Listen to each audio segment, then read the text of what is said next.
Arkadaşlar merhaba. Bu videoda Arduino kullanarak step motor uygulaması yapmaya çalışacağız. Step motor nedir? Kısaca buna bakacak olursak, step motor adım adım dönen fırçasız bir DC motordur. Bu nedenle çok kullanışlıdır. Çünkü açık döngü kontrolü temsil eden herhangi bir geri besleme sensörü olmadan tam olarak konumlandırılabilir. Elimizdeki step motor modülü budur. Bir adet sürücüsü, bir adet motor olmak üzere iki parçadan oluşuyor. Peki step motor nasıl çalışır diyecek olursak, her step motor aynı adım sayısına sahip değildir. Örneğin 200 adım yapısına sahip olan step motor 360 dereceyi yani tam bir tur dönmek için 200 adım atmalıdır. 360 bölü 200 1.8 derece.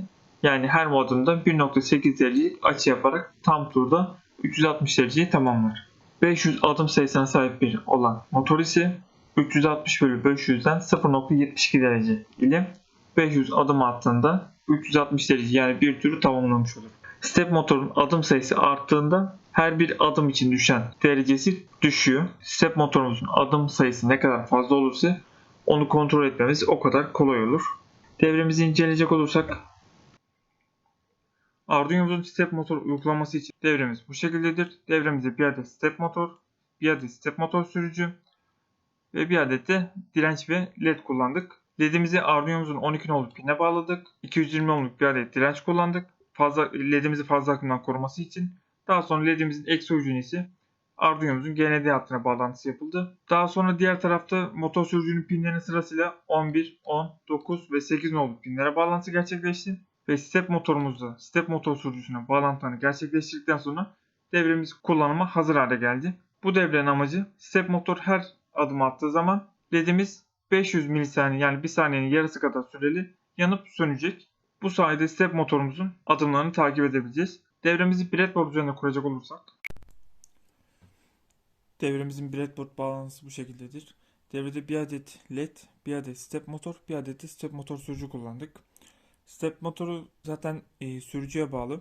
Sürücünün pinlerini yani in1, in2, in3, in4'ü sırasıyla 8, 9, 10, 11 numaralı pinlere bağladım. LED'i ise 12 numaralı pine bağladım. Devrenin genel mantığı, step motor adım motor zaten. Her adımında led bir kere yanıp sönecek. Daha sonra bir adım daha atacak. Bu şekilde devre çalışmaya devam edecek. Devremizin kodunu hemen yükleyelim Arduino'muza. Şu an gördüğünüz gibi step motor çalışıyor. Her çalıştığında led aktif oluyor.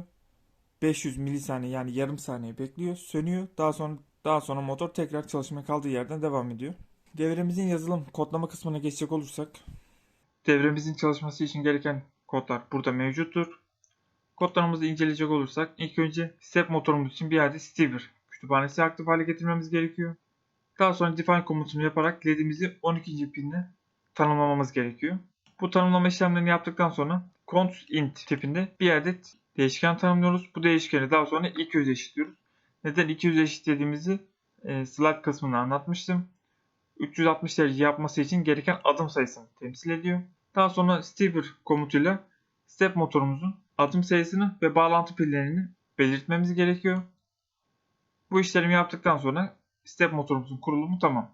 Artık setup kısmına gelerek ilk önce step motorumuz için bir hız belirlememiz gerekiyor. Yani adımızı ve ledimizi output olarak belirtiyoruz. Loop kısmına geldiğimiz zaman step motorumuzu belirttiğimiz adım sayısına göre çalıştırıyoruz ve her adım attığı zaman ledimiz aktif hale geliyor. 500 milisaniye bekliyor ve kapanıyor. Bu komut ile motorumuzun gücünü kesene kadar her adım attığında ledimiz 500 milisaniye bekleyip sönecek. Bu şekilde step motorumuzun adımlarını takip etmemiz daha kolay olacak. Videomuz buraya kadar. Eğer video size faydalı olduysa kanala abone olup like atmayı unutmazsanız sevinirim. Hepinize iyi günler.